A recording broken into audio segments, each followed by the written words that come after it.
Hello everyone, I am J. Kirtana Shri, second year student of Shakti College of Education for Women, Vattanchitram.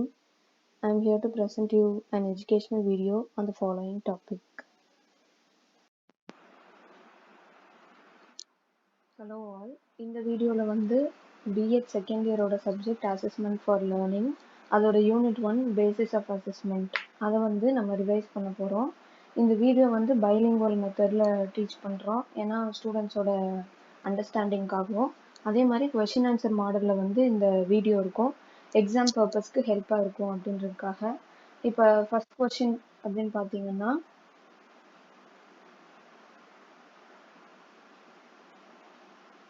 What are the types of measurement and explain the characteristics of educational measurement?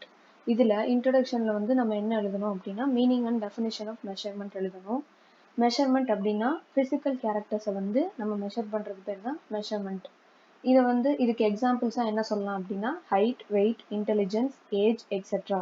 அதாவது நம்ம பார்த்தோன்னே கண்டுபிடிக்கிற ஒரு விஷயத்தை measure பண்ணோம் அப்படின்னா அதுதான் வந்து மெஷர்மெண்ட்னு சொல்கிறாங்க. இந்த மெஷர்மெண்ட்டில் வந்து 3 டைப்ஸ் இருக்குது, அதாவது டைரக்ட், இன்டைரக்ட் அண்ட் ரிலேட்டிவ். இப்போ டைரக்ட் மெத்தட் அப்படின்னா நம்ம என்ன சொல்லலாம் அப்படின்னா, எக்ஸ்டர்னல் ஆட்ரிபியூட்ஸை மெஷர் பண்ணுறது.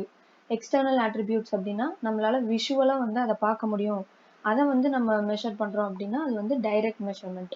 அதுக்கு எக்ஸாம்பிள் வந்து ஹைட் அண்ட் வெயிட், நம்மளுக்கு பார்த்தாலே தெரியும், அதனால அது வந்து டைரக்ட் மெஷர்மெண்ட். இன்டைரக்ட் மெஷர்மெண்ட் அப்படின்னா பேர்லேயே இருக்கிற மாதிரி இன்டைரக்ட், நம்மளால் பார்த்தா கண்டுபிடிக்க முடியாது, அதோட எஃபெக்டை மட்டும்தான் நம்மளால் மெஷர் பண்ண முடியும். ஃபார் எக்ஸாம்பிள் என்ன சொல்லலாம் அப்படின்னா, ஹீட், கோல்டு, லைட், சவுண்ட் இது எல்லாமே வந்து இன்டைரக்ட் மெஷர்மெண்ட்.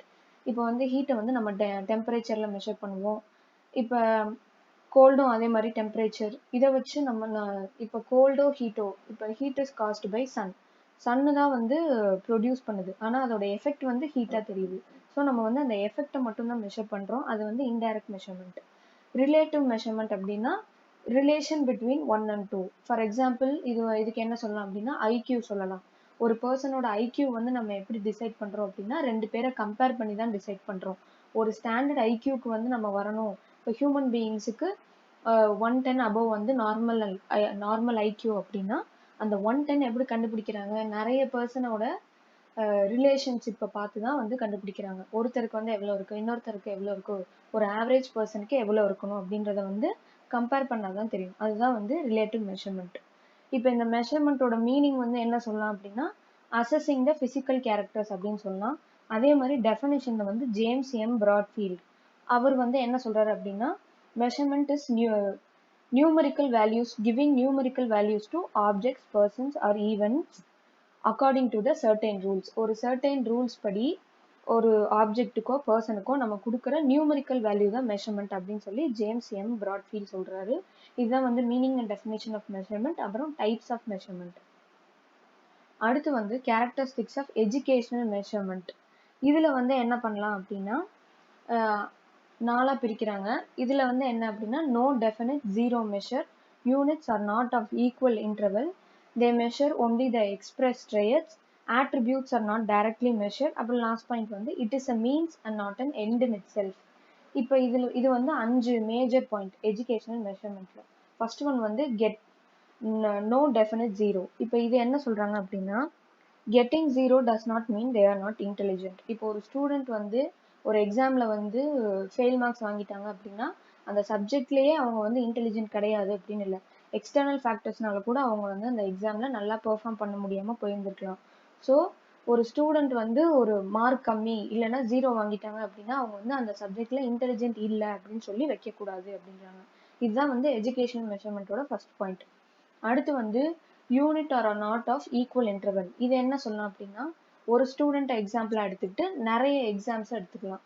இப்போ ஃபார் எக்ஸாம்பிள் ஸ்டூடெண்ட் ஏ வந்து சம்மேட்டிவ் எக்ஸாம் 1, 2 அது ரெண்டுலேயுமே வந்து வேற வேற மார்க் வாங்கியிருக்கலாம். அதே மாதிரி யூனிட் டெஸ்ட் 1, 2, 3ல வந்து வேற வேற மார்க் வாங்கியிருக்கலாம்.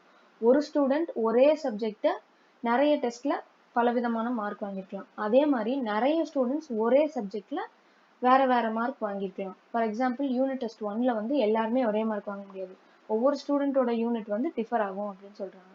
அடுத்து they measure only expressed trait. இதுல என்ன சொல்றாங்க அப்படின்னா, எக்ஸ்பிரஸ் ட்ரையட்னு ஒன்று இருக்கு, அதே மாதிரி potential level and expressed level அப்படின்னு ரெண்டு சொல்றாங்க. பொட்டன்ஷியல் அப்படின்னா அவங்களோட இன்பில்ட் டேலண்ட், இல்லைன்னா அவங்களுக்கு வந்து ஒரிஜினலா இருக்கிற ஒரு பொட்டன்ஷியல். ஆனா எக்ஸ்பிரஸ் பண்ணும்போது வந்து அதோட ஹோலும் வெளியே வரும் அப்படின்னு சொல்ல முடியாது. ஸோ அவங்களோட பொட்டன்ஷியல் வேறையா இருக்கும், அவங்க எக்ஸ்பிரஸ் பண்றது வந்து வேறையா இருக்கும். ஸோ நம்ம மெஷர்மெண்ட்ல வந்து அவங்க எக்ஸ்பிரஸ் பண்றது மட்டும்தான் வந்து மெஷர் பண்றோம், அவங்களோட பொட்டன்ஷியலை மெஷர் பண்றது இல்லை. அதே மாதிரி இதுதான் வந்து attributes are not directly measured. அடுத்து என்ன அப்படின்னா டைரக்டா வந்து ஒரு ஆட்ரிபியூட்டை மெஷர் பண்ண முடியாது. இப்போ பொட்டன்ஷியல் அப்படின்னா இப்போ மெமரி பவர்னு எடுத்துக்கோங்க. ஒருத்தருக்கு வந்து ஜாஸ்தியான மெமரி பவர் இருக்கு அப்படின்னா அவங்க மெமரி பவரை டைரக்டா நம்மளால மெஷர் பண்ண முடியாது. அதுக்கு சில டெஸ்ட் எல்லாம் வைப்போம். ஃபார் எக்ஸாம்பிள் வந்து இப்போ எக்ஸாம்ஸ்ல வந்து நம்ம பொயட்ரி ரிசைட்டேஷன் அதெல்லாம் வைக்கிறோம் அப்படின்னா அதெல்லாம் மெமரி தான். அவங்களுக்கு என்ன மெமரி பவர் இருக்கோ அது ஒரு வேற மூலியமா வந்து நம்ம டெஸ்ட் பண்றோம். அதுதான் வந்து attributes are not directly measured. அப்புறம் லாஸ்ட் பாயிண்ட் என்ன அப்படின்னா it is a means and not an end in it self. எப்பயுமே வந்து அசஸ்மெண்ட் வந்து ஒரு எண்ட் அப்படின்னு வந்து முடிக்க முடியாது. அது வந்து கண்டினியூ ஆயிட்டே இருக்கும். ஒரு ஹோல் இயருக்கோ இல்லை ஒரு பீரியட் ஆஃப் இன்ஸ்ட்ரக்ஷனுக்கோ வந்து அது கண்டினியூ ஆயிட்டே இருக்கும் அப்படின்னு சொல்றாங்க. கன்க்ளூஷன்ல வந்து இந்த எல்லா பாயிண்ட்ஸும் வந்து ஷார்ட் அவுட் பண்ணி நம்ம வந்து ஏன் வந்து மெஷர்மெண்ட் இம்பார்ட்டன்ட் இல்லைன்னா எஜுகேஷன் மெஷர்மெண்ட்டோட பாயிண்ட்ஸ் வந்து கேதர் பண்ணி எழுதலாம். இப்போ செகண்ட் கொஸ்டின் வந்து what is the importance of assessment in learning. இதில் வந்து நம்ம சினாப்சிஸில் இன்ட்ரடக்ஷனில் என்ன எழுதணும் அப்படின்னா meaning and definition of assessment எழுதணும். அதுக்கப்புறம் வந்து role of assessment in learning வந்து எழுதணும். இப்போ மீனிங் அண்ட் டெஃபினேஷன் ஆஃப் அசஸ்மெண்ட்டில் எதை எக்ஸ்பிளைன் பண்ணோம் அப்படின்னா அசஸ்மெண்ட்னா என்ன அப்படின்னா assessment is a quality judgment of attributes R trades. இப்போ ஆட்ரிபியூட்ஸ் ஆர் ட்ரேட்ஸ் அப்படின்னா ஒரு பர்சனோட ஸ்கில்லை வந்து நம்ம வந்து ஜட்ஜ்மெண்ட் பண்ணி ஒரு குவாலிட்டி டெஃபினேஷனோ இல்லை நம்பர்ஸ்லேயோ வந்து நம்ம கொடுக்குறோம் அப்படின்னா அதுதான் வந்து அசஸ்மெண்ட்டுன்னு சொல்கிறாங்க. இதோட பர்பஸ் என்ன அப்படின்னா to improve the present state of process.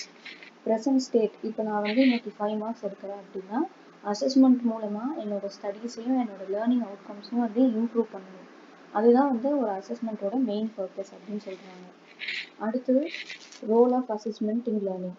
இதை வந்து 3 டிவிஷனாக இல்லைன்னா 3 டைப்ஸாக வந்து அவங்க பிரிக்கிறாங்க. என்னென்ன அப்படின்னா assessment as learning, assessment for learning, assessment of learning. இந்த 3 தான் வந்து மெயின் டைப்ஸ். இதை வந்து ஷார்ட்டாக நம்ம எப்படி ஞாபகம் வச்சுக்கலாம் அப்படின்னா அசஸ்மெண்ட் ஆஸ் லேர்னிங்கும் அசஸ்மெண்ட் ஃபார் லேர்னிங்கும் வந்து ஃபார்மேட்டிவ் அசஸ்மெண்ட்டுன்னு வச்சுக்கலாம். ஃபார்மேட்டிவ் அப்படின்னா என்ன அப்படின்னா ஃபைனல் எக்ஸாம் கிடையாது, நமக்கு டெய்லி வைக்கிற class test, monthly test, weekly test, oral test எதுவாக வேணால் இருக்கலாம். இது எல்லாமே வந்து ஃபார்மேட்டிவ் அசஸ்மெண்ட். சம்மேட்டிவ் அப்படின்னா ஒரு எஜுகேஷனல் பீரியட் முடிஞ்சதுக்கப்புறம் ஃபைனலாக வைக்கிற எக்ஸாம் தான் வந்து சம்மேட்டிவ் அசஸ்மெண்ட் அப்படின்னு சொல்கிறாங்க.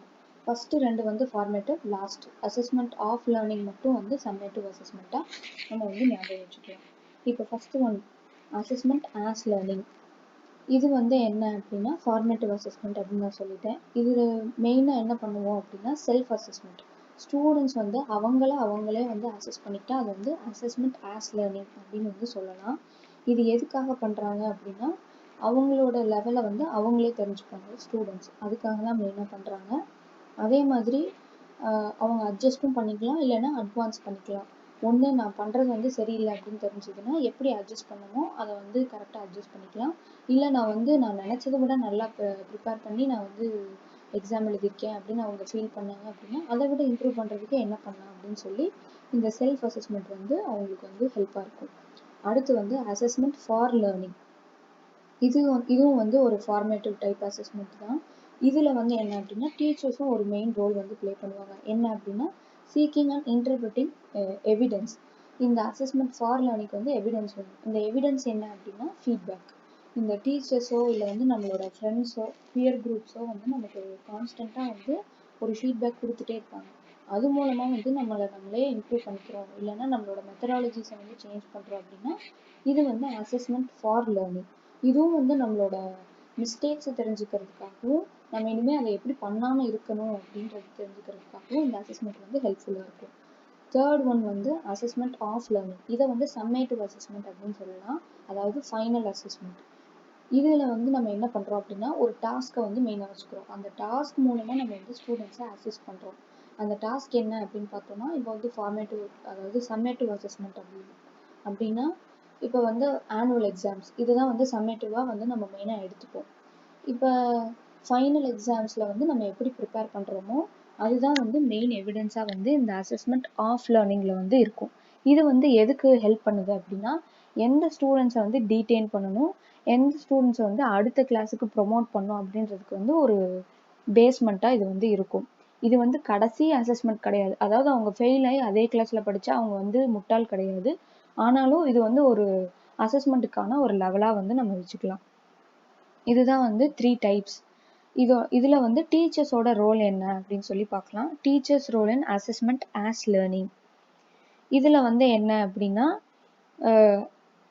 செல்ஃப் அசஸ்மெண்ட்டுன்னு வந்து நம்ம முன்னாடியே சொல்லிட்டோம். அசஸ்மெண்ட் ஆஸ் லேர்னிங்னா செல்ஃப் அசஸ்மெண்ட். அதில் டீச்சர் என்ன பண்ண முடியும் அப்படின்னா, செல்ஃப் அசஸ்மெண்ட் பற்றி சொல்லி கொடுக்கலாம்.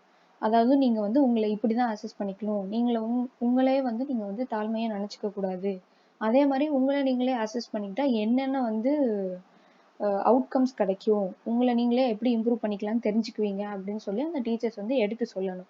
இம்பார்ட்டன்ஸ் ஆஃப் செல்ஃப் அசஸ்மெண்ட்டை டீச்சர்ஸ் வந்து சொல்லி கொடுக்கணும். அடுத்து teachers role in assessment for learning. இதில் வந்து நான் முன்னாடியே சொல்லிட்டேன் ஃபீட்பேக் கொடுக்கறது அப்படின்னு. இப்போ டீச்சர்ஸ் மட்டும்தான் கரெக்டான ஃபீட்பேக்கை கொடுக்க முடியும், கான்ஸ்டண்ட்டாக ஃபீட்பேக் கொடுக்க முடியும். ஒவ்வொரு சின்ன டாஸ்க்கு அப்புறமும் ஒரு ஸ்டூடெண்ட்க்கு நம்ம வந்து ஃபீட்பேக் கொடுத்துட்டே இருந்தோம் அப்படின்னா அவங்களே வந்து பெட்டராக இம்ப்ரூவ் பண்ணிக்குவாங்க. இதெல்லாம் எது மூலமாக வந்து ஃபீட்பேக் கொடுக்கலாம் அப்படின்னா, கொஷின் ஆன்சர் கேட்டு முடிச்சதுக்கப்புறம் கொடுக்கலாம், ஒரு ஹோம் அசைன்மெண்ட் கொடுத்து முடிச்சதுக்கப்புறம் நம்ம வந்து ஃபீட்பேக் தரலாம், இல்லை ஒரு சின்ன குட்டோ இல்லைனா கேன் டூ பெட்டரோ வந்து ஒரு ஃபீட்பேக் மாதிரி தான் அவங்களுக்கு வந்து ஒரு இம்ப்ரூவ்மெண்ட்டுக்கான ஒரு இதுவாக இருக்கும். அடுத்து வந்து teachers role in assessment of learning. இது வந்து சம்மேட்டிவ் அசஸ்மெண்ட்டுன்னு நம்ம முன்னாடியே பார்த்துட்டோம். இதில் வந்து என்ன பண்ணலாம் அப்படின்னா, டீச்சர்ஸோட ரோல் என்ன அப்படின்னா கிரேட் கொடுக்கறது. அந்த ஸ்டூடெண்ட்ஸ் வந்து எப்படி எக்ஸாம் எழுதியிருக்காங்களோ அதுக்கு ஏற்ற கிரேட் கொடுக்கறது. அப்புறம் ரேங்க் கார்டு, இது எல்லாமே வந்து சம்மேட்டிவ் அசஸ்மெண்ட்னால உங்களுக்கு ரேங்க் கார்டு அந்த எல்லாமே வந்து ஜாயின் ஆகி தான் வருது. இப்போ ரேங்க் கார்டில் ஃபீட்பேக் எழுதுவாங்க. அந்த ஹோல் இயர்க்கான ஃபீட்பேக் வந்து இந்த டீச்சர் வந்து எழுதுறாங்க. இப்போ டீச்சர்ஸ் ரோல் என்ன அப்படின்னா, அந்த ஸ்டூடெண்ட்டோட பெர்ஃபார்மன்ஸை பேரண்ட்ஸ் கிட்ட எடுத்துகிட்டு போய் கொடுக்கணும். அதே மாதிரி ஏதாவது ஒரு ப்ராப்ளம் இருந்துச்சு அப்படின்னா அதுக்கு ப்ராப்பர் ஜஸ்டிஃபிகேஷனும் அந்த டீச்சர் வந்து கொடுக்கணும். இப்போ அந்த ஸ்டூடெண்ட் வந்து என்னோட மார்க் கம்மியாக இருக்குது அப்படின்னு ஃபீல் பண்ணுறாங்க அப்படின்னா, ஏன் கம்மியாக இருக்குது அப்படின்ற ஜஸ்டிஃபிகேஷன் வந்து அந்த டீச்சர் வந்து கொடுக்கணும். இதுதான் வந்து டீச்சர்ஸோட role in assessment of learning. இப்போ வந்து நம்ம பார்த்துட்டோம், இந்த கொஷின் வந்து முடிஞ்சிச்சு. இப்போ கன்க்ளூஷனில் வந்து என்ன எழுதலாம் அப்படின்னா, இந்த டீச்சர்ஸ் ஏன் வந்து அசஸ்மெண்ட்டில் ஒரு இம்பார்ட்டண்ட்டான ரோல் ப்ளே பண்ணுறாங்க அப்படின்னு சொல்லி 3 விதமாக நம்ம பார்த்தோம். இதை வந்து கன்க்ளூஷனில் ஷார்ட் ஃபார்மாக வந்து டீச்சர்ஸும் அசஸ்மெண்ட்டும் வந்து எப்படி இன்டர் ரிலேட்டடாக இருக்குது அப்படின்னு சொல்லி நம்ம வந்து எழுதலாம். இப்போ அடுத்து தேர்ட் கொஷின் என்ன அப்படின்னா, compare and contrast 3 kinds of assessment அப்படின்னு சொல்லி கேட்டிருக்காங்க. இதில் வந்து நம்ம முன்னாடியே வந்து அசஸ்மெண்ட்னா என்ன அப்படின்னு பார்த்துட்டோம். அதே மாதிரி 3 டைப்ஸ் ஆஃப் அசஸ்மெண்ட்டும் நம்ம பார்த்துட்டோம். டிஃப்ரெண்ட் கைண்ட்ஸ் ஆஃப் அசஸ்மெண்ட், அதாவது assessment as learning, assessment for learning, assessment of learning. இப்போ இதோட கம்பேரிசனும் கான்ட்ராஸ்ட்டும் கேட்டிருக்காங்க. அதாவது இதுக்குள்ளே இருக்கிற ஒத்துமையும் வேறுபாடும் என்ன அப்படின்னு சொல்லி கேட்டிருக்காங்க. இதுக்கு வந்து இன்ட்ரடக்ஷனில் நம்ம என்ன எழுதணும் அப்படின்னா, டெஃபினேஷன் ஆஃப் அசஸ்மெண்ட் எழுதணும். முன்னாடி சொன்ன மாதிரி தான். அசஸ்மெண்ட் அப்படின்னா quality judgment of attributes or traits. ஒரு ஃபிசிக்கல் ஆட்ரிபியூட்டை நம்ம மெஷர் பண்ணுறோம் அப்படின்னா அதுதான் வந்து அசஸ்மெண்ட் அப்படின்னு சொல்கிறோம். இதோட பர்பஸ் என்ன அப்படின்னா, ப்ரெசன்ட் ஸ்டேட்டோ இல்லை ப்ராசஸ் அதை வந்து இம்ப்ரூவ் பண்ணுறது. To improve the present state or a process is the purpose of assessment அப்படின்னு சொல்லலாம். இப்போ வந்து நம்ம வந்து கம்பேர் அண்ட் கான்ட்ராஸ்ட் வந்து பண்ண போகிறோம். இதை வந்து எப்படி கம்பேர் அண்ட் கான்ட்ராஸ்ட் பண்ணலாம் அப்படின்னா, 6 பேசிஸ் ஃபார் அனாலிசிஸ் அப்படின்னு சொல்லி பிரிச்சிருக்காங்க. ஒரு 6 ஹெட்டிங் கொடுத்து அதுக்கு கீழே கம்பேரிசனும் கான்ட்ராஸ்ட்டும் வந்து கொடுத்துருக்காங்க. நம்ம வந்து இதை டேப்லெட் காலம் மாதிரியும் எழுதலாம். அப்படி இல்லை அப்படின்னா ஹெட்டிங் வைஸ் அந்த ஒரு ஹெட்டிங் போட்டு அதில் வந்து இந்த 3 டைப் என்ன பண்ணுது அப்படின்னு சொல்லி நம்ம பிரித்து எழுதலாம். இப்போ வந்து அந்த 6 பேசிஸில் எப்படி பிரிச்சிருக்காங்க அப்படின்னு சொல்லி பார்க்கலாம். இந்த 6 பேஸில் ஃபர்ஸ்ட் ஒன் வந்து பர்பஸ் ஆஃப் தி அசஸ்மெண்ட். இப்போ அசஸ்மெண்ட் ஆஸ் லேர்னிங் அப்படின்றதோட பர்பஸ் என்ன அப்படின்னா, ப்ரொவைடிங் ஆப்பர்ச்சுனிட்டிஸ். ஸ்டூடெண்ட்ஸ் வந்து அவங்களே செல்ஃப் அசஸ்மெண்ட் பண்ணுறதுக்காக ஆப்பர்ச்சுனிட்டிஸ் வந்து இந்த அசஸ்மெண்ட் ஆஸ் லேர்னிங் கொடுக்குது. அடுத்த அசஸ்மெண்ட் ஃபார் லேர்னிங்கில் என்ன பர்பஸ் அப்படின்னா, to determine the next step. நம்மளே செல்ஃப் அசஸ்மெண்ட் பண்ணிட்டோம், அடுத்து வந்து நம்ம என்ன பண்ணணும், நம்மளே இம்ப்ரூவ் பண்ணிக்கணுமா இல்லை இருக்கிற மிஸ்டேக்ஸை வந்து நம்ம கரெக்ட் பண்ணணுமா அப்படின்னு சொல்லி நம்ம எடுக்க போகிற அடுத்த ஸ்டெப்பை வந்து ஹெல்ப் பண்ணுறது. அதுதான் வந்து அசஸ்மெண்ட் ஃபார் லேர்னிங். அடுத்து அசஸ்மெண்ட் ஆஃப் லேர்னிங்கோட பர்பஸ் என்ன அப்படின்னா பேரண்ட்ஸுக்கு இன்ஃபார்ம் பண்ணுறது. நம்மளோட அசஸ்மெண்ட் வந்து என்ன லெவலில் இருக்குது அப்படின்னு சொல்லி நமக்கும் நம்ம பேரண்ட்ஸுக்கும் இன்ஃபார்ம்.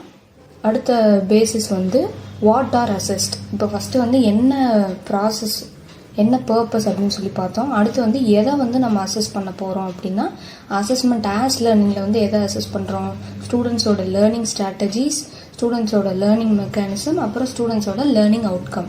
இந்த மூணுத்தையும் அசஸ்மெண்ட் ஆஸ் லேர்னிங்கில் நம்ம வந்து மெஷர் பண்ணுறோம்.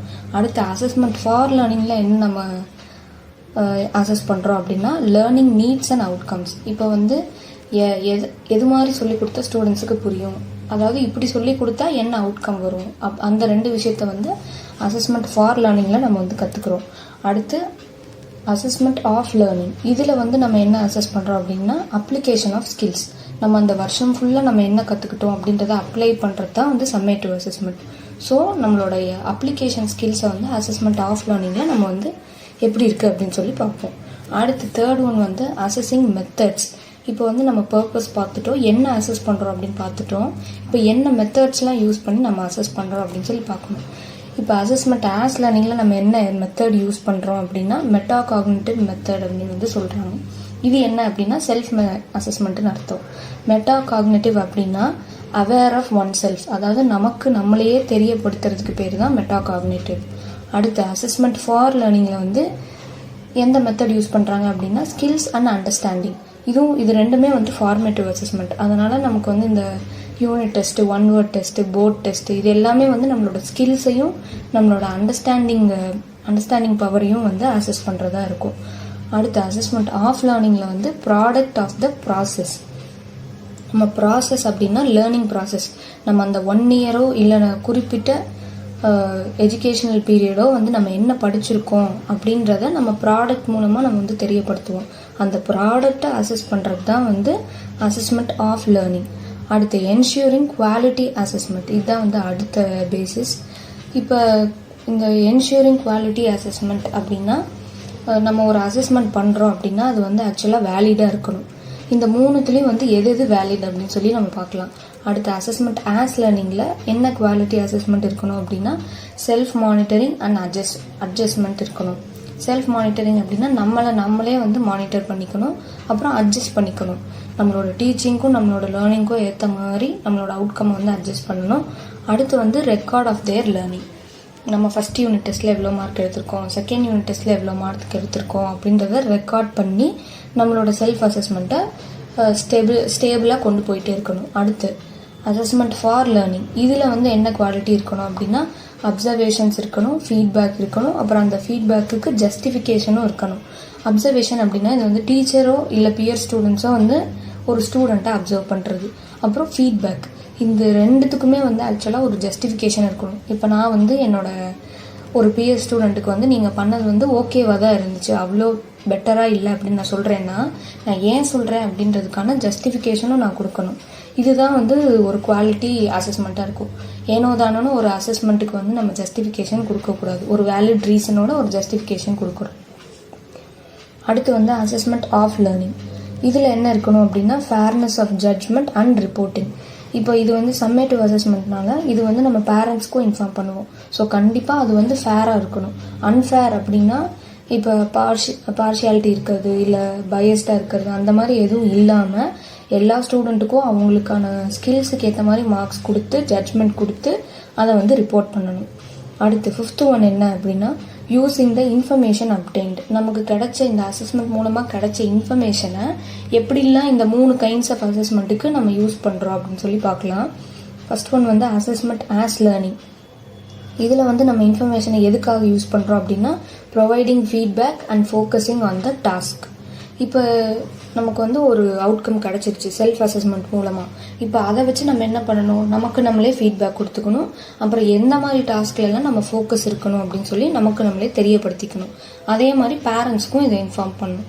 அடுத்து அசஸ்மெண்ட் ஃபார் லேர்னிங்கில் என்ன சொல்கிறாங்க அப்படின்னா நம்மளோட இன்ஃபர்மேஷனை வந்து எதுக்கு யூஸ் பண்ணணும், ஃபீட்பேக் கொடுக்கணும். ஃபர்தராக வந்து நம்மளோட லேர்னிங் எப்படி இருக்கணும், அப்புறம் என்ன மாதிரி படித்தா என்ன அவுட்கம் வரும் அப்படின்னு சொல்லி ஸ்டூடெண்ட்ஸ்க்கு வந்து தெரியப்படுத்தணும். இதுதான் வந்து அசஸ்மெண்ட் ஃபார் லேர்னிங். அடுத்து அசஸ்மெண்ட் ஆஃப் லேர்னிங்கில் வந்து இன்ஃபர்மேஷனை எப்படி யூஸ் பண்ணணும் அப்படின்னா indicate the students level of learning. இது வந்து என்ன அப்படின்னா பேரண்ட்ஸ்க்கு இன்ஃபார்ம் பண்ணுறது தான். ஸ்டூடெண்ட்ஸோட லெவல் ஆஃப் லேர்னிங் வந்து ஸ்டூடெண்ட்ஸுக்கும் அவங்க பேரண்ட்ஸ்க்கும் வந்து தெரியப்படுத்தணும். இதுதான் வந்து அந்த இன்ஃபர்மேஷன் அப்டைன்ட வந்து யூஸ் பண்ணுறது அசஸ்மெண்ட் ஆஃப் லேர்னிங். இப்போ லாஸ்ட் ஹெட்டிங் வந்து டைப் ஆஃப் அசஸ்மெண்ட்.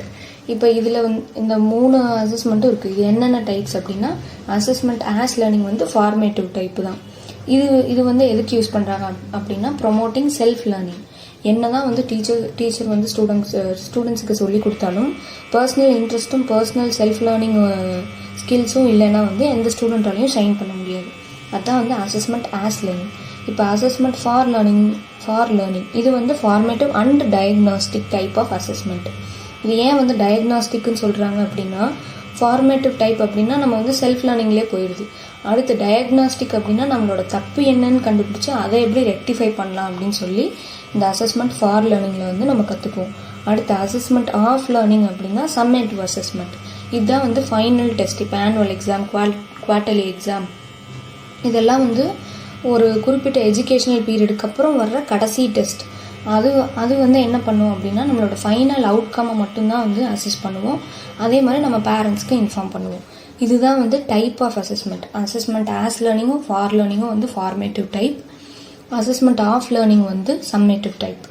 இப்போ இதுதான் வந்து கம்பேரிசன் வந்து சொல்கிறாங்க. இப்போ கன்க்ளூஷனில் நம்ம என்ன எழுதலாம் அப்படின்னா இந்த 6 பேசிஸை வச்சு இதை வந்து கம்பேர் அண்ட் கான்ட்ராஸ்ட் பண்ணியிருக்காங்க.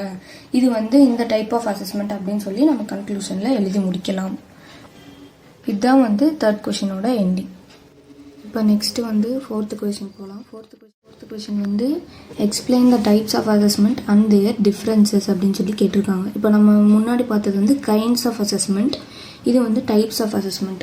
மொத்தம் வந்து 2 டைப்ஸ் இருக்குது. அது வந்து formative assessment and summative assessment. இப்போ இதுலேயும் வந்து நம்ம சினாப்சிஸில் இன்ட்ரடக்ஷனில் என்ன எழுதணும் அப்படின்னா அசஸ்மெண்ட்னா என்னன்னு எழுதணும். அதுக்கப்புறம் வந்து டைப்ஸ் ஆஃப் அசஸ்மெண்ட் வந்து ஃபார்மேட்டிவ் அண்ட் சம்மேட்டிவ் அசஸ்மெண்ட் அப்படின்னு சொல்லி எழுதணும். இப்போ வந்து அதுக்கும் வந்து டெஃபினேஷன் ஆஃப் ஃபார்மேட்டிவ் அசஸ்மெண்ட் எழுதணும். இப்போ ஃபார்மேட்டிவ் அசஸ்மெண்ட்டோட டெஃபினேஷன் என்ன அப்படின்னா formative assessment is an assessment that is made at different stages of growth. இது வந்து என்னன்னு சொல்லலாம் அப்படின்னா ஒரு க்ரோத் பீரியட் அப்படின்னா அந்த எஜுகேஷ்னல் பீரியட் ஸ்டார்ட் ஆகிறதுலேருந்து எண்ட் ஆகிற வரைக்குமே வந்து க்ரோத் பீரியட் தான். அப்போ இருக்கிற அசஸ்மெண்ட் அந்த ஹோல் பீரியடுக்கும் சின்னதாக வைக்கிற டெஸ்ட்டு தான் வந்து ஃபார்மேட்டிவ் அசஸ்மெண்ட். எக்ஸாம்பிள்ஸாக என்ன சொல்லலாம் அப்படின்னா assignment, unit test, oral test, weekly, monthly test இது எல்லாமே வந்து ஃபார்மேட்டிவ் அசஸ்மெண்ட்டோட எக்ஸாம்பிள்ஸ். அடுத்து வந்து சம்மேட்டிவ் அசஸ்மெண்ட் அப்படின்னா assessment made at end of an any event இல்லைன்னா கன்க்ளூஷன் ஆஃப் தி இன்ஸ்ட்ரக்ஷன் அப்படின்னு வந்து சொல்லலாம்.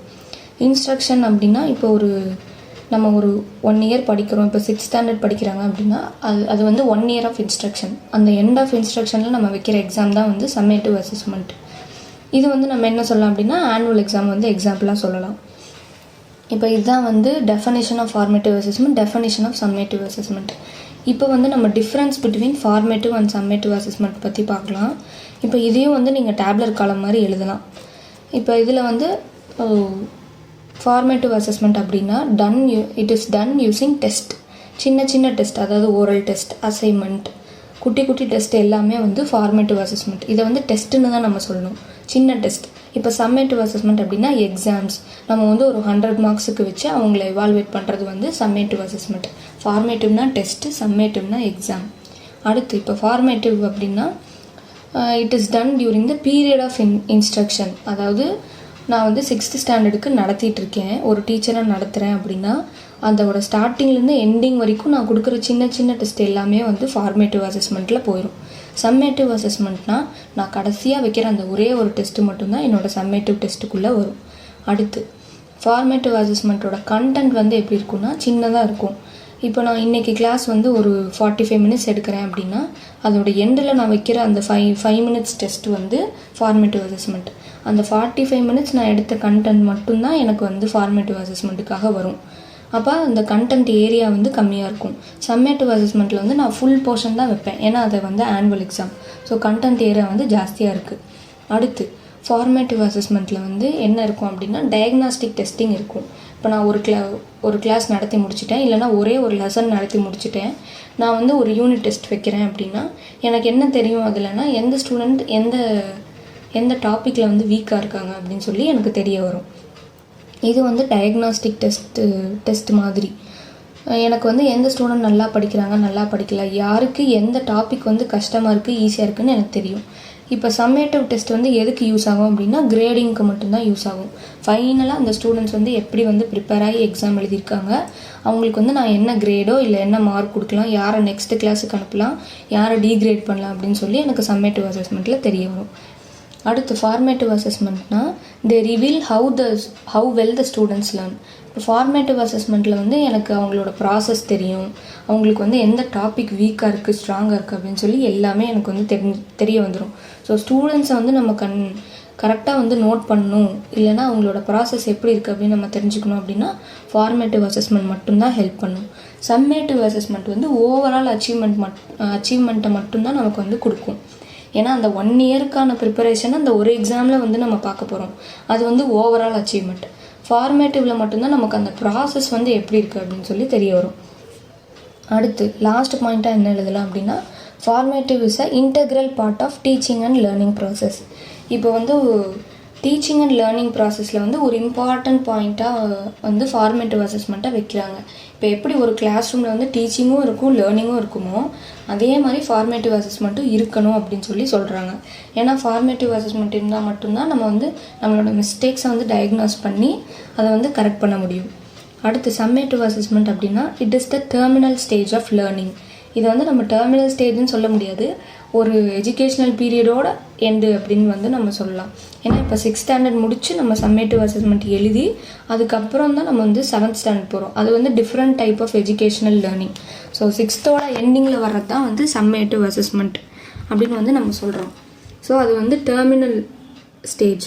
ஆனால் இப்போ ஃபார்மேட்டிவ் அப்படின்னா அது வந்து போயிட்டே தான் இருக்கும், ஒரு ஹோல் இயர் கண்டினியூ ஆகுது, இது அந்த இயரோட எண்டிங்கில் வருது அப்படின்னு வந்து சொல்கிறாங்க. ஸோ இதுதான் வந்து இந்த ஃபார்மேட்டிவ்க்கும் சம்மேட்டிவ்க்கும் இருக்கிற டிஃப்ரென்ஸ். இப்போ கன்க்ளூஷனில் நீங்கள் என்ன எழுதலாம் அப்படின்னா ஃபார்மேட்டிவோட எக்ஸாம்பிள்ஸும் சம்மேட்டிவோட எக்ஸாம்பிள்ஸும் எழுதிட்டு இது வந்து இந்த ஃபார்மேட்டிவ் வந்து அந்த ப்ராசஸில் நடக்கிற அசஸ்மெண்ட், சம்மேட்டிவ் வந்து அந்த எண்டில் நடக்கிற அசஸ்மெண்ட் அப்படின்னு சொல்லி நம்ம கன்க்ளூஷனில் எழுதி முடிச்சிடலாம். இப்போ அடுத்து வந்து நம்ம 5th கொஷினுக்கு போகலாம். 5th கொஷின் என்ன அப்படின்னா what are the main features and uses of formative and summative assessment அப்படின்னு சொல்லி கேட்குறாங்க. இதில் சினாப்சிஸில் நம்ம என்ன எழுதலாம், இன்ட்ரடக்ஷனில் என்ன எழுதலாம் அப்படின்னா மீனிங் ஆஃப் ஃபார்மேட்டிவ் அசஸ்மெண்ட் நம்ம கண்டிப்பாக எழுதணும், அதே மாதிரி மீனிங் ஆஃப் சம்மேட்டிவ் அசஸ்மெண்ட்டும் எழுதணும். முன்னாடி பார்த்த மாதிரி ஃபார்மேட்டிவ் அசஸ்மெண்ட்டோட டெஃபினேஷன் என்ன அப்படின்னா it is an assessment that is made at different stages of growth.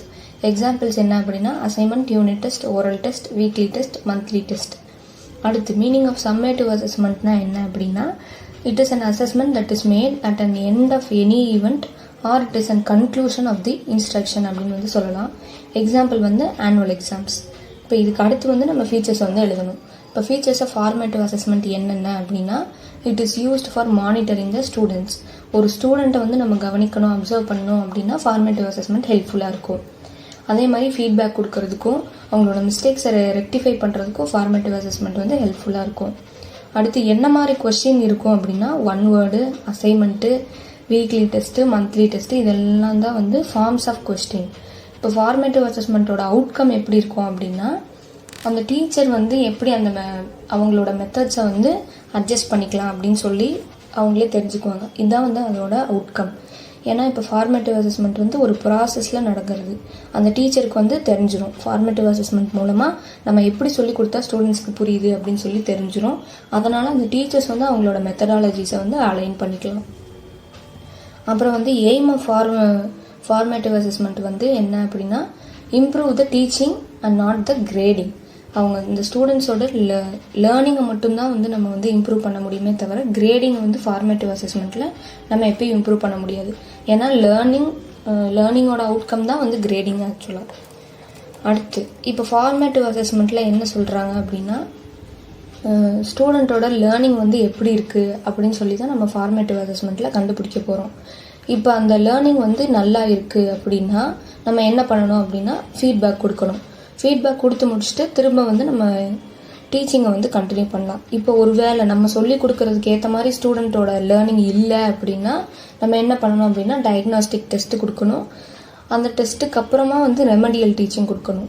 அந்த டயக்னாஸ்டிக் டெஸ்ட்டில் வந்து அந்த ஸ்டூடெண்ட் நல்லா ப்ரிப்பேர் ஆகலை இல்லை நல்லா பெர்ஃபார்ம் பண்ணல அப்படின்னா எதில் வந்து தப்பு விடுறாங்களோ அதை வந்து திருப்பி நம்ம வந்து ரெமடியல் டீச்சிங்கில் சொல்லி கொடுக்கணும். அந்த சொல்லி கொடுத்துட்டு திரும்ப ரெமடியல் டெஸ்ட் வைக்கணும். அவங்க வந்து அதை கரெக்டாக திரும்ப வந்து ஃபாலோ பண்ணுறாங்களா, நம்ம சொல்லி கொடுத்தது திரும்ப வந்து ஃபாலோ பண்ணுறாங்களா அப்படின்னு சொல்லி பார்க்கணும். அதுக்கப்புறம் வந்து நம்ம டீச்சிங் வந்து கண்டினியூ பண்ணலாம். ஸோ 2 டைப் ஆஃப் ஸ்டூடெண்ட்ஸ் இருப்பாங்க. சிலர் வந்து அவுட்கம் வந்து எஸ்ஸாக இருக்கும், சிலருக்கு நோவாக இருக்கும். எஸ்ஸாக இருந்தால் ஃபீட்பேக் கொடுத்து டீச்சிங்கை கண்டினியூ பண்ணலாம். நோவாக இருந்தால் டயக்னாஸ்டிக் டெஸ்ட் வச்சு திரும்ப ரெமடியல் டீச்சிங் கொடுத்து அந்த டீச்சிங் வந்து கரெக்டாக இருக்கா, அவங்களுக்கு யூஸ்ஃபுல்லாக இருக்கா அப்படின்னு சொல்லி ஒரு டெஸ்ட் வச்சு திரும்ப வந்து டீச்சிங்கை கண்டினியூ பண்ணணும். இதுதான் வந்து ஃபார்மேட்டிவ் அசஸ்மெண்ட்டோட ஃபீச்சர்ஸ். அடுத்து வந்து சம்மேட்டிவ் அசஸ்மெண்ட்டோட ஃபீச்சர்ஸ் என்ன அப்படின்னா, it is conducted at an end of a particular instructional period. இதை வந்து நம்ம என்ன சொல்லலாம் அப்படின்னா ஆனுவல் எக்ஸாம்ஸ் அப்படின்னு சொல்லலாம். ஒரு பர்டிகுலர் இன்ஸ்ட்ரக்ஷனல் பீரியடோட எண்டில் வந்து நம்ம ஆனுவல் எக்ஸாம் கண்டக்ட் பண்ணுறோம். அதுதான் வந்து சம்மேட்டிவ் அசஸ்மெண்ட். இதிலிருந்து என்ன நம்ம தெரிஞ்சுக்கலாம் அப்படின்னா ப்ரொஃபிஷியன்சி அச்சீவ்ட், அதாவது அவங்க ப்ராசஸோட அவுட்கம்மை வந்து நம்ம தெரிஞ்சுக்கிறோம். அதாவது எந்த லெவலில் ஸ்டூடெண்ட்ஸ் வந்து ப்ரிப்பேர் ஆகி அவங்க வந்து அவங்களோட அப்ளிகேஷன் ஓரியன்ட் ஸ்கில்ஸை வந்து நம்ம வந்து இது மூலமாக தெரிஞ்சுக்கலாம். அடுத்து என்ன இதில் இந்த ஃபீச்சர்ஸில் வந்து அடுத்து நம்ம என்ன பார்க்க போகிறோம் அப்படின்னா different aspects of syllabus is assessed. இப்போ ஃபார்மேட்டிவ் அசஸ்மெண்ட்டில் வந்து நம்ம 1 mark questions, assignment, monthly test இப்படி தான் வைக்கிறோம். ஆனால் சம்மேட்டிவில் வந்து 1 mark இருக்கும், 2 marks இருக்கும், 10 marks இருக்கும், அப்ளிகேஷன் ஓரியன்ட் கொஷின்ஸ் இருக்கும். ஸோ அவங்களோட மைண்டை வந்து அண்டர்ஸ்டாண்டிங் லெவல் கொஷின்ஸும் ஆன்சர் பண்ணும், நாலேஜ் லெவல் கொஷின்ஸும் ஆன்சர் பண்ணும், அப்ளிகேஷன் லெவலும் ஆன்சர் பண்ணும். ஸோ டிஃப்ரெண்ட் லெவல் ஆஃப் ஸ்கில்ஸை வந்து நம்ம ஒரே அசஸ்மெண்ட்டில் வந்து கண்டுபிடிச்சிடலாம் அப்படின்னு சொல்கிறாங்க. இப்போ வந்து அதே மாதிரி சிலபஸும் வந்து ஃபுல்லாக இருக்கும். ஃபார்மேட்டிவ் அசஸ்மெண்ட்டில் கண்டென்ட் கம்மியாக இருக்கும், இதில் வந்து கண்டென்ட் ஜாஸ்தியாக இருக்கும். அதே மாதிரி டிஃபிகல்ட்டி லெவலும் இருக்கும். இப்போ 1 mark ஈஸியாக இருக்கலாம், 10 marks கஷ்டமாக இருக்கலாம். ஸோ நிறைய டிஃபிகல்ட்டி லெவலில் நிறைய டைப்ஸ் ஆஃப் கொஸ்டினில் வந்து நம்ம ஒரு அசஸ்மெண்ட்டை கண்டக்ட் பண்ணுறோம் அப்படின்னா அது வந்து சம்மேட்டிவ் அசஸ்மெண்ட் அப்படின்னு சொல்கிறாங்க. இப்போ சம்மேட்டிவ் அசஸ்மெண்ட்டில் வந்து நம்ம என்ன பண்ண போகிறோம் அப்படின்னா டீச்சிங் ப்ரொஃபிஷியன்சி எப்படி இருக்குது அப்படின்னு சொல்லி கண்டுபிடிப்போம். இப்போ ஒருவேளை அந்த லேர்னிங் ப்ரொஃபிஷியன்சி வந்து எப்படி இருக்குது அப்படின்னு சொல்லி நம்ம கண்டுபிடிப்போம். லேர்னிங் ப்ரொஃபிஷியன்சி ஒருவேளை நல்லா இருக்குது, இஃப் இட் இஸ் எஸ் அப்படின்னா நம்ம என்ன பண்ணுவோம் அப்படின்னா அந்த ஸ்டூடெண்ட்டுக்கு வந்து கிரேடிங் கொடுப்போம். அதாவது அவங்க இந்த கிரேடில் இருக்காங்க, ஏ கிரேடில் இருக்காங்க, பி கிரேடில் இருக்காங்க, இந்த லெவலில் ஸ்கோர் பண்ணியிருக்காங்க அப்படின்னு சொல்லி கொடுப்போம். ஒருவேளை லேர்னிங் ப்ரொஃபிஷியன்சி வந்து அப் டு த மார்க் இல்லை அந்த லெவலுக்கு இல்லை அப்படின்னா அந்த ஸ்டூடெண்ட்டுக்கு வந்து ஃபர்தராக நம்ம என்ன அரேஞ்ச் பண்ணி தரணுமோ அதை வந்து அரேஞ்ச் பண்ணி கொடுக்கணும். ஒருவேளை அந்த ஸ்டூடெண்ட் வந்து ஃபைனல் எக்ஸாமில் ஃபெயில் ஆகிட்டாங்க அப்படின்னா அடுத்து அதே ஸ்டாண்டர்டில் படிக்கிறதுக்கு என்ன ஹெல்ப் பண்ணணுமோ அதை பண்ணணும். இப்போ ஒருவேளை சம்மேட்டிவ் அசஸ்மெண்ட் வந்து எக்ஸாம்பிள் நம்ம குவார்ட்டர்லி எக்ஸாம் வச்சுக்குவோம். குவார்ட்டர்லி எக்ஸாமில் வந்து அந்த ஸ்டூடெண்ட் ஃபெயில் ஆகிட்டாங்க அப்படின்னா திரும்ப அந்த எக்ஸாமுக்கான ப்ரிப்பரேஷன் வந்து நம்ம டீச்சராக வந்து அந்த ஸ்டூடெண்ட்டுக்கு கொடுக்கணும்.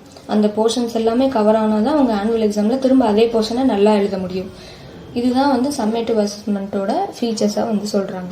இப்போ கன்க்ளூஷனில் வந்து நம்ம டிஃப்ரென்ஸ் பிட்வீன் ஃபார்மேட்டிவ் அசஸ்மெண்ட்டும் சம்மேட்டிவ் அசஸ்மெண்ட்டும் ஒரு 2 லைனில் எழுதி இந்த கன்க்ளூஷனை வந்து இந்த கொஷினுக்காக வந்து 6th கொஷினுக்கு போகலாம். 6th கொஷின் என்ன அப்படின்னா define the purpose and principles of good assessment. இதுக்கு வந்து நிறைய டாபிக்ஸை வச்சு நம்ம வந்து எழுதி முடிச்சிடலாம். நிறைய ஹெட்டிங்ஸ் வந்து இருக்குது. இப்போ சினாப்சிஸில் இன்ட்ரடக்ஷனில் நம்ம என்ன எழுதணும் அப்படின்னா டெஃபினேஷன் ஆஃப் அசஸ்மெண்ட் எழுதணும். முன்னாடி கொஷின்ஸ்லேயே வந்து டெஃபினேஷன் ஆஃப் அசஸ்மெண்ட் வந்து நம்ம டிஸ்கஸ் பண்ணியிருக்கோம். ஸோ அதை வந்து இதுலேயும் எழுதிடலாம். அடுத்து வந்து பர்பஸ் ஆஃப் அசஸ்மெண்ட். இப்போ ஃபஸ்ட்டு டாபிக் வந்து பர்பஸ். அசஸ்மெண்ட்டோட பர்பஸ் என்ன அப்படின்னு சொல்லி நம்ம பார்க்க போகிறோம். இதில் வந்து சில பாயிண்ட்ஸ் வச்சு நம்ம வந்து எழுதிடலாம். ஃபஸ்ட்டு பாயிண்ட் என்ன அப்படின்னா டிரைவ்ஸ் இன்ஸ்ட்ரக்ஷன் அப்படின்னா சொல்லிக் கொடுக்குறது, இல்லைன்னா டீச்சிங் அப்படின்னு வச்சுக்கலாம். ஒரு குட் அசஸ்மெண்ட் அப்படின்னா என்ன பண்ணணும் அப்படின்னா டீச்சிங் வந்து இம்ப்ரூவ் பண்ணணும். ஏன்னா இப்போ நம்ம ஸ்டூடெண்ட்ஸுக்கு சொல்லிக் கொடுக்குறோம் அப்படின்னா உங்களுக்கு புரிஞ்சிருக்கா இல்லையா அப்படின்றத நம்ம தெரிஞ்சுக்குவோம் அசஸ்மெண்ட் மூலமாக. ஸோ நம்ம இன்ஸ்ட்ரக்ஷன் வந்து நம்ம சேஞ்ச் பண்ணிக்கலாம். இதுதான் வந்து டிரைவ்ஸ் இன்ஸ்ட்ரக்ஷன். அடுத்து டிரைவ்ஸ் லேர்னிங். அதே மாதிரி ஒரு நல்ல அசஸ்மெண்ட் வந்து ஸ்டூடெண்ட்ஸ்க்கு வந்து அவங்க லெவலில் தெரியப்படுத்தும். அவங்க வந்து அவங்களோட லேர்னிங் வந்து இம்ப்ரூவ் பண்ணுறதுக்கு உதவியாக இருக்கும். அடுத்து வந்து inform students of their process. அதே மாதிரி தான் இப்போ ஒரு அசஸ்மெண்ட் அப்படின்னா ஒரு டீச்சர் ஸ்டூடெண்ட் அசஸ் பண்ணுறதோ இல்லை வந்து ஸ்டூடெண்ட் அவங்கள செல்ஃப் எக்ஸாமின் பண்ணுறதோ எதுவாக இருந்தாலும் அவங்களோட ப்ராசஸை அவங்களுக்கு தெரியப்படுத்தணும். இதுதான் வந்து ஒரு மெயின் பர்பஸ். அடுத்த பர்பஸ் என்ன அப்படின்னா helps the teachers to know the effectiveness of their instructional method. இப்போ ஒரு அசஸ்மெண்ட் அப்படின்னா ஃபார் எக்ஸாம்பிள் ஒரு மந்த்லி டெஸ்ட்டை எடுத்துக்குவோம். இப்போ அதில் வந்து நிறைய பேர் வந்து சினானிம்ஸில் தப்பு விட்டுருக்காங்க அப்படின்னா அந்த டீச்சருக்கு வந்து தெரிஞ்சிடும். நம்ம வந்து சினானிம்ஸ் சொல்லி கொடுக்குற விதம் வந்து மாற்றினா ஸ்டூடெண்ட்ஸ் வந்து படிப்பாங்க அப்படின்னு வந்து தெரிஞ்சிடும். ஸோ அவங்களோட டீச்சிங் வந்து எவ்வளோ எஃபெக்டிவாக இருக்குது அப்படின்னு சொல்லி அந்த டீச்சர் தெரிஞ்சுக்கலாம் அசஸ்மெண்ட் மூலமாக. அடுத்து என்ன சொல்கிறாங்க அப்படின்னா it grade students for their learning achievement. Assessment மூலமாக வந்து ஸ்டூடெண்ட்ஸோட லெவலை வந்து நம்ம தெரிஞ்சுக்கிறோம்.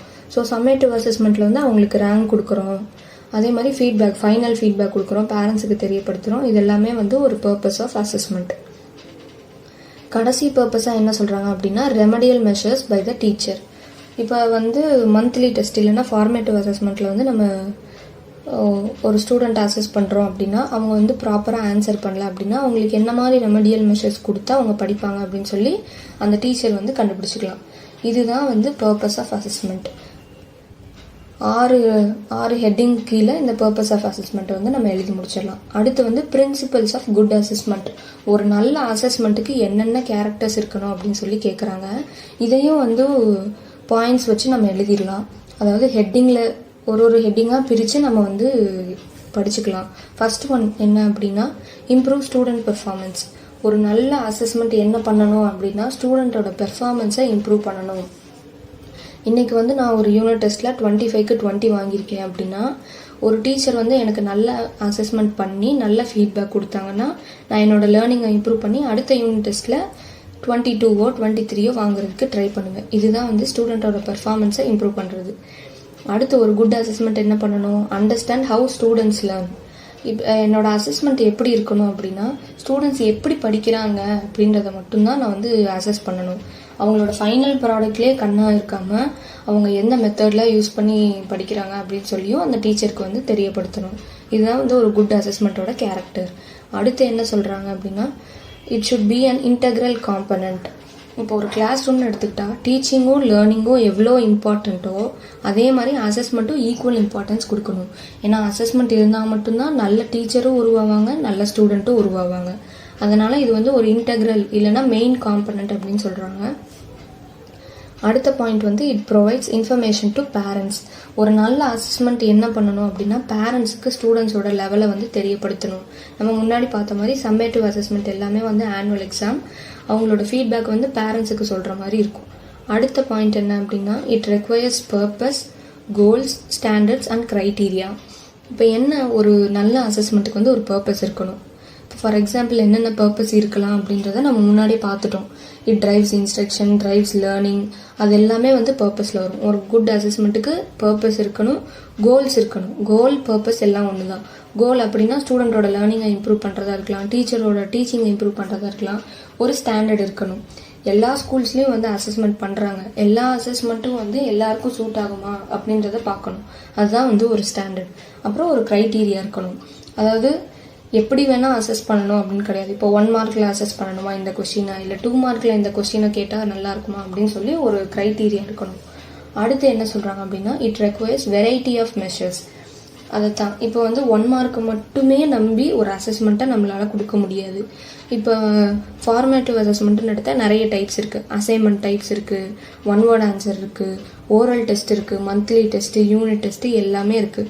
ஸோ நிறைய டைப்ஸ் ஆஃப் டெஸ்ட் வச்சு தான் ஒரு அசஸ்மெண்ட்டை நம்மளால் எடுக்க முடியும். அடுத்த பாயிண்ட் என்ன அப்படின்னா methods used should be valid, reliable and objective. இப்போ இதில் என்ன சொல்ல வராங்க அப்படின்னா நம்ம கொடுக்குற டெஸ்ட், அதாவது monthly test, unit test, assignment எல்லாமே வந்து வேலிடாக இருக்கணும். வேலிட் அப்படின்னா என்ன சொல்லலாம் அப்படின்னா யூஸ்ஃபுல்லாக இருக்கணும், அதே மாதிரி அதுக்கு ஒரு பர்பஸ் இருக்கணும், அதுதான் வந்து வேலிட். ரிலையபிள் அப்படின்னா அதே டெஸ்ட்டை நெக்ஸ்ட் இயர் அதே புக்கை படிக்கிறவங்களுக்கு யூஸ்ஃபுல்லாக இருக்கணும். இப்போ இந்த அன்னைக்கு மட்டும் யூஸ் ஆகாமல் எப்பயுமே அந்த டெஸ்ட் வந்து ஒரு ஸ்டாண்டர்டாக இருந்துச்சு அப்படின்னா அதுதான் ரிலையபிள் அப்படின்னு சொல்லுவாங்க. அப்ஜெக்டிவ் அப்படின்னா பொதுவான அப்படின்னு அர்த்தம். சப்ஜெக்டிவ் அப்படின்னா பர்சனல். அப்ஜெக்டிவ் அப்படின்னா பொதுவான, எல்லா ஸ்டூடெண்ட்டுக்கும் பொதுவாக இருக்கணும். அதாவது ஸ்லோ லேர்னர்ஸ்க்கும் அந்த டெஸ்ட் வந்து யூஸ்ஃபுல்லாக இருக்கணும். அதே மாதிரி நல்லா படிக்கிறவங்க, ஆவரேஜ் ஸ்டூடெண்ட்ஸ் எல்லாருக்குமே வந்து அந்த டெஸ்ட் வந்து பொதுவாக இருக்கணும். அதுதான் அப்ஜெக்டிவ். அடுத்த பாயிண்ட் என்ன அப்படின்னா attention to outcome and process. Main character ஒரு அசஸ்மெண்ட்டுக்கு அப்படின்னா இதுதான். அது வந்து அட்டென்ஷன் எதுக்கு கொடுக்கணும் அப்படின்னா அவுட்கமுக்கும் ப்ராசஸ்க்கும் கொடுக்கணும். இப்போ இந்த சப்ஜெக்ட் படித்தா இந்த அவுட்கம் கிடைக்கும், இந்த லெசன் படித்தா இந்த அவுட்கம் கிடைக்கும், அதே மாதிரி இப்படிலாம் படித்தா இந்த அவுட்கம் கிடைக்கும். அந்த ப்ராசஸ்க்கும் வந்து மெயின் இம்பார்ட்டன்ஸ் கொடுக்கணும். ஏன்னா நிறைய ஸ்டூடெண்ட்ஸ் வந்து மக்கப் பண்ணி எழுதுவாங்க. ஸோ அண்டர்ஸ்டாண்ட் பண்ணி எழுதுறவங்களுக்கும் மக்கப் பண்ணி எழுதுறதுக்கும் ஒரு வித்தியாசம் இருக்குது. ஸோ அந்த ப்ராசஸ்க்கு வந்து நம்ம மெயின் அட்டென்ஷன் கொடுக்கணும். அடுத்து வந்து it best works when ongoing rather then episodic.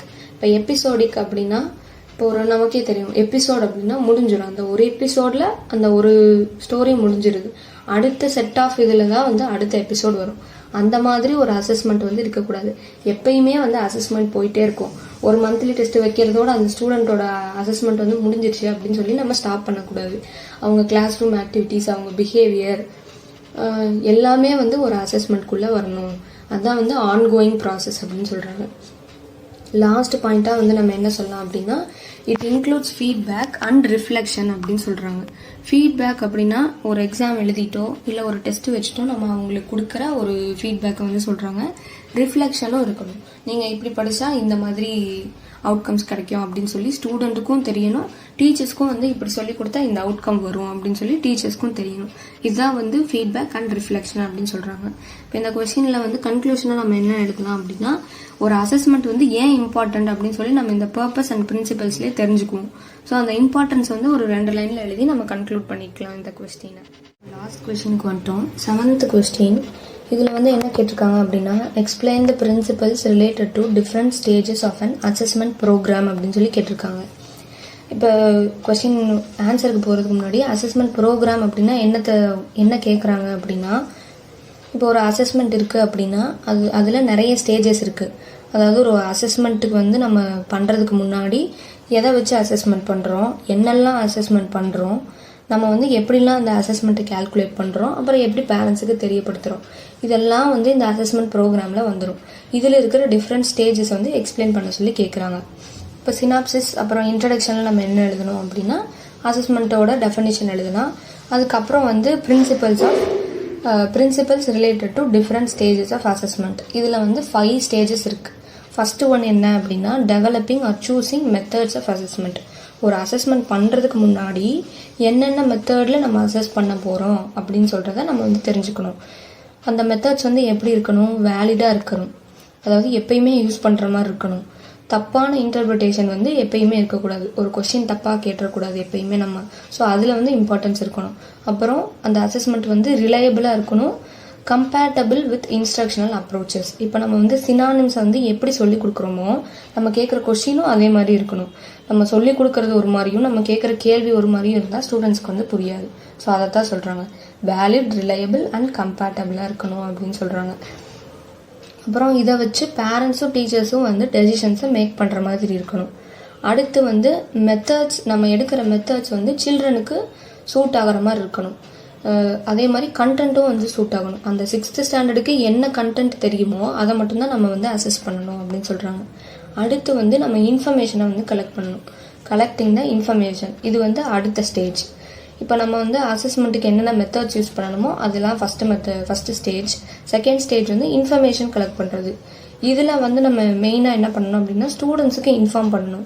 இப்போ நான் வந்து ஒரு மந்த்லி டெஸ்ட் வைக்கிறேன் அப்படின்னா, உங்களோட இந்தந்த ஸ்கில்ஸ் எல்லாம் வந்து நான் இந்த மந்த்லி டெஸ்ட்டில் வந்து நோட் பண்ணுவேன் அப்படின்னு சொல்லி அந்த ஸ்டூடெண்ட்ஸுக்கு தெரியப்படுத்தணும். அதே மாதிரி ஒரு மந்த்லி டெஸ்ட் வைக்கிறேன் அப்படின்னா, ஏன் வைக்கிறேன், எதுக்காக வைக்கிறேன், என்னெல்லாம் வந்து நான் அந்த டெஸ்ட்டில் வந்து கவனிப்பேன் அப்படின்னு சொல்லி அந்த டீச்சர் வந்து ஸ்டூடெண்ட்டுக்கு இன்ஃபார்ம் பண்ணணும். இது ஏன் இன்ஃபார்ம் பண்ணணும் அப்படின்னா, அப்போ தான் அந்த ஸ்டூடெண்ட்டுக்கு வந்து தெரியும், நம்மளை வந்து இப்படிலாம் வந்து நோட் பண்ணுறாங்க, நம்ம இப்படிலாம் படித்தா இதெல்லாம் மார்க் எடுக்கலாம் அப்படின்னு சொல்லி அந்த ஸ்டூடெண்ட்டுக்கு தெரியும். அதே மாதிரி அந்த ஏஜுக்கேற்ற அசஸ்மெண்ட் வந்து நான் வந்து பண்ணணும். 6th ஸ்டாண்டர்டுக்கு வந்து கிராமர் மிஸ்டேக் எல்லாம் பார்த்து நான் வந்து மார்க் குறைச்சேன் அப்படின்னா அது வந்து ஒரு ப்ராப்பர் அசஸ்மெண்ட் கிடையாது. ஸோ கிராமர் எந்த வயசில் தெரியுமோ அதை வச்சு தான் வந்து நான் அவங்களோட பேப்பரை வந்து அசஸ் பண்ண முடியும். ஸோ நான் அசஸ்மெண்ட் வந்து அவங்களோட ஏஜுக்கு ஏற்ற மாதிரி இருக்கணும் அப்படின்னு வந்து சொல்கிறாங்க. அடுத்து வந்து அப்சர்வேஷன் வந்து இதில் ரொம்ப இம்பார்ட்டண்ட். அதே மாதிரி இந்த அசஸ்மெண்ட்டில் வந்து ஸ்டூடெண்ட்ஸ் டவுட் கேட்டாங்க அப்படின்னா டீச்சர்ஸ் வந்து அதுக்கு ஜஸ்டிஃபிகேஷன் கொடுக்க தெரியணும். ஸோ நான் வந்து இப்போ ஸ்டூடெண்ட் வந்து நான் ஏன் வந்து இந்த கொஷினில் வந்து கம்மி மார்க் வாங்கியிருக்கேன், இல்லைனா ஏன் இதுக்கு வந்து கம்மி மார்க் போட்டிருக்கீங்க அப்படின்னு கேட்டால் டீச்சர் வந்து அதுக்கு எக்ஸ்பிளைன் பண்ண தெரியணும். அதே மாதிரி ஏதாவது ப்ராப்ளம் இருக்குது டெஸ்ட் கண்டக்ட் பண்ணுறதுல அப்படின்னா அது எல்லாமே ஒரு ரெக்கார்டாக வந்து அந்த டீச்சர் வந்து வச்சுட்டே வரணும். ஏன் அந்த ப்ராப்ளம் வருது, இல்லை அதை வந்து ஹையர் அஃபீஷியல்ஸ்க்கு எடுத்துகிட்டு போகணுமா அப்படின்னு சொல்லி அந்த ரெக்கார்ட்ஸ் வந்து மெயின்டைன் பண்ணும் அப்படின்னு சொல்கிறாங்க. இது வந்து செகண்ட் ஸ்டேஜ். தேர்ட் ஸ்டேஜ் வந்து என்ன அப்படின்னா judging and scoring the student performance. First வந்து மெத்தட்ஸு, செகண்ட் வந்து இன்ஃபர்மேஷன் கலெக்ட் பண்ணுறது, தேர்டு வந்து கலெக்ட் பண்ண இன்ஃபர்மேஷனை வந்து நம்ம வந்து ஜட்ஜ் பண்ணுறது, ஸ்கோர் பண்ணுறது, ஸ்டூடெண்ட்ஸோட அசஸ்மெண்ட் வந்து என்ன அப்படின்னு சொல்லி பார்க்குறது. இதில் நம்ம வந்து அந்த டீச்சர் என்ன பண்ணோம் அப்படின்னா ஒரு ஸ்கோரிங் ஸ்கீம் வந்து ரெடி பண்ணோம். அதே மாதிரி ப்ளூ பிரிண்ட் ரெடி பண்ணோம். இப்போ ப்ளூ பிரிண்டில் வந்து நம்ம ஆல்ரெடி பார்த்துருக்கோம். ஒரு கொஸ்டின் எடுக்கிறோம் அப்படின்னா அந்த கொஸ்டினோட டிஃபிகல்ட்டி லெவல் இருக்கணும், அதோட மார்க் எவ்வளோ அப்படின்னு சொல்லி இருக்கணும், எத்தனை. இப்போ ஸ்கோரிங் ஸ்கீமில் வந்து நம்ம என்ன இருக்கணும் அப்படின்னா இந்த கொஸ்டினுக்கு இவ்வளோ மார்க் கொடுக்கலாம், இத்தனை ஸ்டூடெண்ட்ஸ் வந்து இந்த கொஸ்டின் கரெக்டாக ஆன்சர் பண்ணியிருக்காங்க, தப்பாக ஆன்சர் பண்ணியிருக்காங்க, அந்த எல்லா ரெக்கார்ட்ஸும் வந்து டீச்சர் வந்து மெயின்டைன் பண்ணணும். அடுத்து கொஸ்டின்ஸ் அண்ட் தேர் வேல்யூ. இது வந்து என்ன அப்படின்னா ஒரு கொஷினுக்கு என்ன வேல்யூ இருக்குது அந்த ப்ளூ பிரிண்ட்லேயே வந்து நம்ம பார்த்துட்டோம். அதோட டிஃபிகல்ட்டி லெவல், அதே மாதிரி அந்த கொஷினுக்கு வந்து வேல்யூ இருக்கணும். தேவையில்லாத கொஷின்ஸ் வந்து நான் கொஷின் பேப்பரில் கேட்கக்கூடாது, கண்டென்ட் ரிலேட்டடாக இருக்கணும். அடுத்து அந்த டெஸ்ட்டை பற்றி ஸ்டூடெண்ட்ஸ்க்கு முன்னாடியே இன்ஃபார்ம் பண்ணிடணும். மார்க்ஸ் வந்து ஏன் கம்மியாக இருக்குது ஜாஸ்தியாக இருக்குது, இந்த கொஷினுக்கு ஏன் இவ்வளோ மார்க்ஸ் அப்படின்னு சொல்லி ஜஸ்டிஃபிகேஷனும் நம்ம அந்த ஸ்டூடெண்ட்ஸ்க்கு சொல்லி கொடுத்துடணும். அடுத்து இப்போ வந்து இந்த கொஷினுக்கு வந்து நான் ஒரு 5 மார்க்ஸ் கொடுத்துருக்கேன், ஆனால் அது இம்பார்ட்டண்ட் இல்லை அப்படின்னா அந்த சேஞ்சஸ் வந்து தேவை அப்படின்னா மட்டும்தான் நான் வந்து பண்ணணும். அது தேவையில்லை அப்படின்னா நான் வந்து விட்டுறணும். ஸ்டூடெண்ட்ஸ் கேட்குறாங்க அப்படின்னு சொல்லி நான் என்னோடய கொஷின் பேப்பர் பேட்டர்னையோ இல்லை ஸ்கோரிங் பேட்டர்னையோ வந்து மாற்றக்கூடாது. இதுதான் வந்து அடுத்தது. நெக்ஸ்ட் ஹெட்டிங் என்ன அப்படின்னா summarising and interpreting the results. நம்ம என்ன மெத்தட் யூஸ் பண்ணுறோன்றது ஃபஸ்ட்டு முடிஞ்சு, நம்ம என்ன இன்ஃபர்மேஷன் கலெக்ட் பண்ணுறோம் அப்படின்றது செகண்டு, தேர்டு வந்து ஜட்ஜிங் அண்ட் ஸ்கோரிங், ஃபோர்த் வந்து என்ன அப்படின்னா summarising and interpreting the results. இப்போ வந்து நம்ம கரெக்ஷன் பண்ணிட்டோம், அடுத்து வந்து எப்படி சம்மரைஸ் பண்ணணும், எப்படி வந்து அதை பேரண்ட்ஸ்க்கோ இல்லை ஸ்டூடெண்ட்ஸ்க்கோ தெரியப்படுத்தணும் அப்படின்னு சொல்லி பார்க்க போகிறோம். இதில் என்ன பண்ணணும் அப்படின்னா ஒரு ரிட்டன் பாலிசி வந்து இருக்கணும். இப்போ ஏ கிரேட் அப்படின்னா A+ அப்படின்னா 95+, ஏ அப்படின்னா 90+, இப்போ பி அப்படின்னா எந்த மார்க்லேருந்து எந்த மார்க் வரைக்கும் அப்படின்னு சொல்லி ஒரு ரிட்டன் க்ரைட்டீரியா வந்து இருக்கணும். இந்த மார்க் எடுத்தால் இந்த கிரேடு, இந்த மார்க் எடுத்தால் இந்த ரேங்க் அப்படின்னு சொல்லி ஒரு க்ரைட்டீரியா இருக்கணும். அதுக்கு ஏற்ற மாதிரி தான் டீச்சர்ஸ் வந்து ரேங்க்கோ கிரேடோ கொடுக்கணும். இது வந்து ஸ்டூடெண்ட்ஸுக்கும் தெரிஞ்சிருக்கணும், அதே மாதிரி பேரண்ட்ஸ்க்கும் தெரிஞ்சிருக்கணும். அவ்வளோதான் வந்து இந்த இன்டர்பிரிட்டிங்கில் வந்து வரும். சம்மரைசிங் அப்படின்னா இப்போ நம்ம வந்து ரேங்க் கொடுக்குறோம், சில ரேங்க் கார்ட்ஸில் வந்து ஃபீட்பேக் வந்து எழுதுகிற மாதிரி இருக்கும். ஸோ நம்ம வந்து அந்த ரேங்க்குக்கு ஏற்ற மாதிரி ஃபீட்பேக் எழுதாமல் ஓவரால் ப்ராசஸ்க்கும் நம்ம இம்பார்ட்டன்ஸ் கொடுத்து அந்த ஃபீட்பேக் வந்து கொடுக்கணும். அப்புறம் weightage of the lessons and topic should be equal. இப்போ யூனிட் 1 வந்து நான் 20 மார்க்ஸ் எடுத்துகிட்டு யூனிட் 2 வந்து நான் 5 மார்க்ஸ் தான் எடுக்கிறேன் அப்படின்னா அது வந்து ஒரு ப்ராப்பர் அசஸ்மெண்ட் கிடையாது. ஸோ இதுதான் வந்து ஒரு அசஸ்மெண்ட்டுக்கு இம்பார்ட்டண்ட். எல்லா டாப்பிக்கும் வந்து இம்பார்ட்டண்ட் தான், எல்லா யூனிட்டுக்கும் ஈக்குவல் இம்பார்ட்டன்ஸ் கொடுத்து நான் வந்து கொஷின் பேப்பர் ப்ரிப்பேர் பண்ணியிருக்கணும். அடுத்து இப்போ இந்த ஃபீட்பேக்ஸு, இந்த மார்க்ஸு, கிரேட்ஸு எல்லாமே, இந்த ரெக்கார்ட்ஸ் எல்லாமே வந்து ப்ரிசர்வாக அந்த டீச்சர் வந்து வச்சுருக்கணும். ஏன்னா ஃப்யூச்சரில் வந்து எப்போ வேணால் எதுக்கு வேணால் அந்த ரெஃபரன்ஸ் வந்து தேவைப்படலாம். ஸோ அந்த டீச்சர்ஸ் வந்து இந்த மார்க்ஸை வந்து ரெக்கார்ட்ஸாக வந்து எப்பயுமே ப்ரிசர்வ் பண்ணி வைக்கணும். லாஸ்ட் பாயிண்ட் இல்லை லாஸ்ட் ஹெட்டிங் என்ன அப்படின்னா ரிப்போர்ட்டிங் த அசஸ்மெண்ட் ரிசல்ட்ஸ். இதில் வந்து என்ன பண்ணணும் அப்படின்னா நம்ம ரேங்க் கார்டு அது எல்லாமே சொல்லலாம். இப்போ அந்த டீச்சர் வந்து ஒரு ரேங்க் கார்டை வந்து கொடுக்குறாங்க, அப்போ வந்து என்னென்ன இருக்கணும் அப்படின்னா அதில் என்னென்ன இருக்கணும் அப்படின்னா பீரியட் ஆஃப் இன்ஸ்ட்ரக்ஷன், என்ன ஸ்டாண்டர்ட் படிக்கிறாங்க, எந்த இயர்லேருந்து எந்த இயர், இது வந்து ஃபார்மேட்டிவ் அசஸ்மெண்ட்டாக சம்மேட்டிவ் அசஸ்மெண்ட்டாக, அந்த மாதிரி எல்லா மெயின் டீட்டெயில்ஸும் வந்து அந்த பேரண்ட்ஸுக்கு இன்ஃபார்ம் பண்ணுற அந்த ரெக்கார்டில் வந்து இருக்கணும். அடுத்து வந்து என்னென்ன வந்து அவங்க டெஸ்ட் வைக்கிறாங்க அப்படின்னு சொல்லி அது இருக்கணும். ஃபீட்பேக்கில் என்ன எழுதணும் அப்படின்னா ஸ்ட்ரென்த் எழுதலாம், அப்புறம் ஷார்ட் கம்மிங்ஸ் எழுதலாம். ஷார்ட் கம்மிங்ஸ் அப்படின்னா மிஸ்டேக்ஸ் இல்லைன்னா அவங்க எதில் வந்து கம்மியாக வந்து பெர்ஃபார்ம் பண்ணியிருக்காங்க அப்படின்னு சொல்லி நம்ம சொல்லணும். நம்ம நெகட்டிவ் சொல்கிறப்ப கண்டிப்பாக பாசிட்டிவும் சொல்லி ஆகணும். ஸோ ஸ்ட்ரென்த்தும் வந்து நம்ம மென்ஷன் பண்ணணும். இதெல்லாம் எது மூலமாக நம்ம பண்ணலாம் அப்படின்னா ஒரு பேரண்ட் டீச்சர்ஸ் மீட்டிங் வச்சு அந்த டீச்சர்ஸ் வந்து பேரண்ட்ஸோட இன்ட்ராக்ட் பண்ணி ஸ்டூடெண்ட்ஸோட ஓவரால் பெர்ஃபார்மன்ஸை பற்றி டிஸ்கஸ் பண்ணலாம். இதில் என்னென்ன சொல்லலாம், இப்போ பேரண்ட்ஸ் வந்து ஏதாவது கரெக்ஷன் சொல்கிறாங்க, இல்லை மேம் நீங்கள் இப்படி பண்ணியிருக்கலாம் அப்படி பண்ணியிருக்கலாம் அப்படின்னு சொன்னால் அதுக்கு வந்து அது தப்பாக உங்களுக்கு வந்து அந்த டீச்சருக்கு படுது அப்படின்னா அதுக்கு ஜஸ்டிஃபிகேஷன் கொடுக்க தெரியும். ஒருவேளை பேரண்ட்ஸ் சொல்கிறது கரெக்டாக இருக்குது அப்படின்னா அதுக்கேற்ற மாதிரி அட்ஜஸ்ட் பண்ணிக்குவோம். அந்த டீச்சருக்கு வந்து இதெல்லாம் யூஸ்ஃபுல்லாக இருக்கும்.